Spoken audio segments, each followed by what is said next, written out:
આગળ વાત કરીએ તો વડોદરાના તરસાલીમાં સોસાયટીની જાગૃતતાના કારણે પાઇપ ચોરી અટકી છે। તરસાલી પાસે ચાલતા કામ દરમિયાન બે ટ્રક ભરી પાઇપ ચોરી કરવાનો કારસો હતો। લાખોની કિંમતોની પાઇપ ચોરી દરમિયાન જ ટ્રક ચાલકો ઝડપાયા। આકાર કન્સ્ટ્રક્શનને કામગીરીના પગલે પાઇપનો સ્ટોક અહીંયા કર્યો હતો। પાઇપ ભરાઈ રહી હતી અને તે દરમિયાન સોસાયટીના રહીશોને આ મામલે જાણ થઈ। સોસાયટીના રહીશોએ પાઇપ ભરાઈ રહી હોવાનું ઇજારદારોને કહ્યું અને તેઓનો સંપર્ક કર્યો। ઇજારદાર તાત્કાલિક ઘટના સ્થળે પહોંચી ટ્રક ચાલકોને પકડી પાડ્યા હતા। સમગ્ર મામલે હાલ મકરપુરા પોલીસ મથકે ગુનો દાખલ કરવામાં આવ્યો છે। ઘટનાની કેટલીક એક્સક્લુઝિવ તસવીરો પણ સામે આવી છે।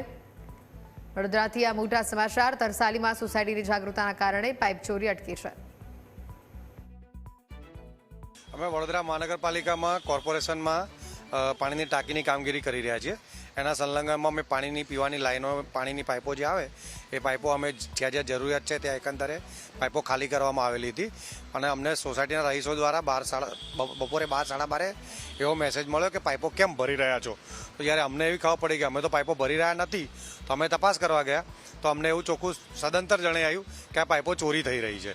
જેથી સ્થળ પર જે બે ગાડીઓ પડી હતી અને જે ભરેલી હતી એ અમો મકરપુરા પોલીસ સ્ટેશન ગાડીઓ પણ પોલીસને બોલાવીને જમા કરાયેલી છે। અત્યારે વડોદરા મહાનગરપાલિકા દ્વારા હાલ તરસાલી વિસ્તારમાં નવીન બુસ્ટર લગાવવાની જે કામગીરી છે તે કરવામાં આવી રહી છે। આ કામગીરી માટે જે આકાર કન્સ્ટ્રક્શન છે તેને ઇજારો આપવામાં આવ્યો છે। ગઈકાલે મોડી રાત્રે આકાર કન્સ્ટ્રક્શનની જે પાઇપો સાઇટ પર પડી હતી એ પાઇપો જે છે તે કોઈ ચોરી રહ્યું હોય તેવી વાત હવે સામે આવી છે। ઇજારદાર દ્વારા હાલ સમગ્ર મામલે મકરપુરા પોલીસ મથકમાં ફરિયાદ જે છે તે આપવામાં આવી છે। ત્યારે અહીં જે આપ જોઈ શકો છો દ્રશ્યોમાં કે બે ગાડીઓ છે, આ ગાડીઓની અંદર જે છે તે પાઇપો લઈ જવામાં આવી રહી હતી અને આ પાઇપો ચોરી કરવામાં આવી રહી હોવાની વાત જે છે તે ઇજારદાર દ્વારા કહેવામાં આવી રહી છે। હાલ જે આ ગાડીઓના ડ્રાઈવર છે તેમની સાથે આપણે વાત કરવાનો પ્રયાસ કરીશું ને જાણીશું। જી, શું કહેશો, કેટલા વાગે આપ સાઇટ પર પાઇપ થવા માટે કહ્યું? ગાડી લગાવી હતી ટ્રાન્સપોર્ટમાં।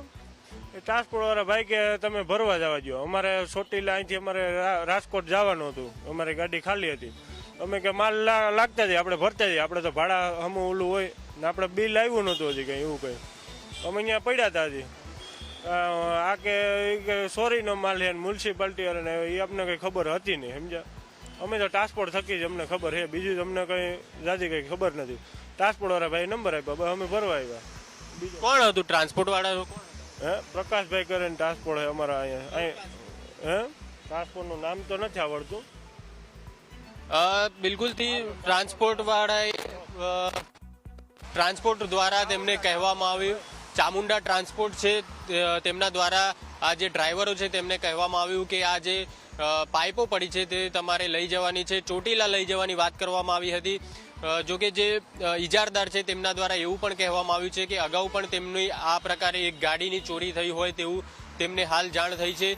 ગત રાત્રે જો તેઓ સમયસર ન પહોંચ્યા હોત, સોસાયટીના રહીશોએ તેમને જાણ ન કરી હોત તો વધુ બીજી બે ગાડીઓની ચોરી થવાની હતી તેવી શક્યતાઓ હતી। ત્યારે હવે સમગ્ર મામલો જે છે તે પોલીસ મથકે પહોંચ્યો છે અને પોલીસે આ દિશામાં વધુ તપાસ હાથ ધરી છે।